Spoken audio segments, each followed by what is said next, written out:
బాలకృష్ణ గారితో ఏమైనా సినిమాలు చేశారా? బాలకృష్ణ గారు చాలా మంచివారండి. ముద్దుల మేనల్లుడు అని ఒక సినిమా చేశానండి. దానికి కోటి రామకృష్ణ గారు డైరెక్టర్. బాలాజీ ఆర్టిస్ట్ బాలాజీ అన్నాడు కదా, ఆయన నేను భార్య భర్తలుగా చేశాం ముద్దుల మావయ్య సినిమాలో. దాంట్లో బాలకృష్ణ గారు చేశారు. చాలా మంచి అయినా నాకు యాక్టింగ్ కూడా చెప్పేవారు. చాలా బాగా మాట్లాడతారు ఆర్టిస్టులతో. తర్వాత ముద్దుల మావయ్యలో చేశాను. ముద్దుల మేనల్లుడు కూడా నేను చేశాను. ముద్దుల మేనల్లులో బాలాజీ సేమ్. ముద్దుల మేనల్లులో బాలకృష్ణ కళ్యాణ్ రామ్ అనుకోండి, చిన్నపిల్లడు కదా అప్పుడు చేసాడంటారు. మేనల్లుడికి వేసిన అబ్బాయి ఎవరు? ముద్దుల మేనల్లో ఎవరో చిన్నబాబు చేశారు. ముద్దుల మేనల్లో నేను బాలాజీ, మళ్ళీ బాలాజీ, మా ఇద్దరికి బాలాజీ నన్ను పెట్టేవారనమాట. ఎవరు? కోడి రామకృష్ణ గారు. మళ్ళీ ముద్దుల మేనల్లో కూడా బాలాజీ నేను భార్య భర్తలుగా చేశాము. దాంట్లో హీరో బాలకృష్ణ గారు. బాలకృష్ణ గారితో నేను 2 సినిమాలు చేశాను. 2 సినిమాలు. చాలా బాగా మాట్లాడేవారు. సెట్ లో బాలకృష్ణ గారు సీరియస్ గా ఉంటారంటారు? లేదండి, చాలా బాలకృష్ణ గారు నన్ను అడిగితే పసిపిల్లలు ఉంటారు చూడండి, అలాంటి మనసు అయింది. చిన్నపిల్లలు ఎలా మాట్లాడతారో అలా మాట్లాడతారు. కపటం ఉండదు, చాలా మంచిగా మాట్లాడతారు. ఒకసారి నాకు కష్టంగా ఉందంటే 5,000 కూడా ఇచ్చారు నాకు. అంటే ఎప్పుడు అడిగారు మీరు? నేను ఇక్కడే హైదరాబాద్ లో కష్టపడుతున్నప్పుడు సార్ అంటే ఇంటికి వెళ్ళి అడిగితే 5,000 ఏదో హెల్ప్ చేశారు నాకు. ఎన్నాళ్ళ క్రితం? అది చాలా కాలం క్రితం అయ్యింది. 10 years అయిపోయి ఉంటుంది. చాలా మంచివారండి. గుర్తుపట్టారా? గుర్తుపట్టారండి, గుర్తుపడతారు ఆయన.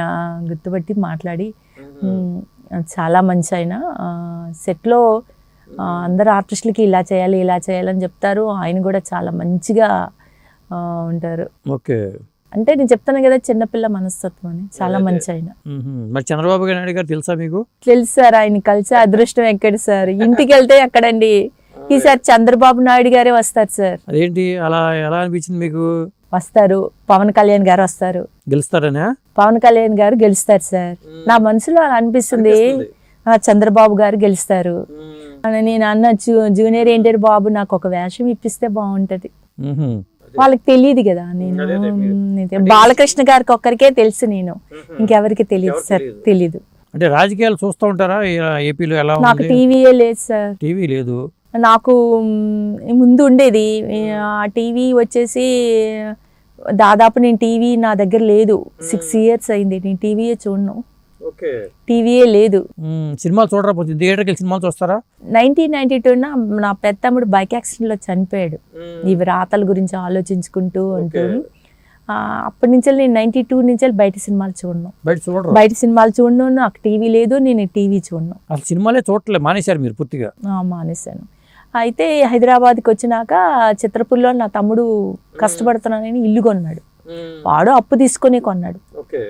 అప్పు తీసుకొని కొంటే అక్కడ ఈ దుష్ట శక్తి రాయడం, ఎవరినో పెట్టేసి ఆ హింసకు భరించలేక ఆ చిత్రపూరి LIG ఫ్లాట్, ఒక రూము ఒక బెడ్రూమ్ 13 లక్షలకు అమ్మేసి అక్కడి నుంచి బయటపడ్డా. అంటే మీ తమ్ముడికి పెళ్లి అవ్వలేదు అప్పుడు? పెళ్లి అయిందండి. అదే మీ పేరుతో ఉందా ఇల్లు?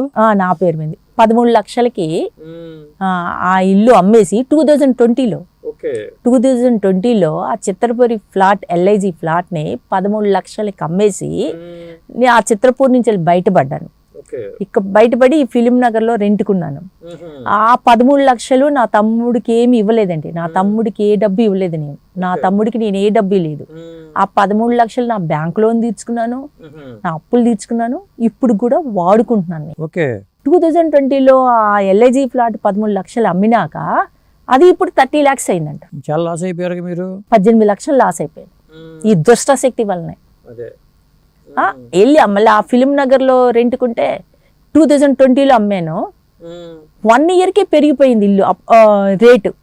అప్పుడు కరోనా వలన ఇదైపోయింది కదా. కరోనాలో ఎట్లా బతికారు మీరు? అసలు చాలా ఇబ్బందికరంగా ఉండేది కదా.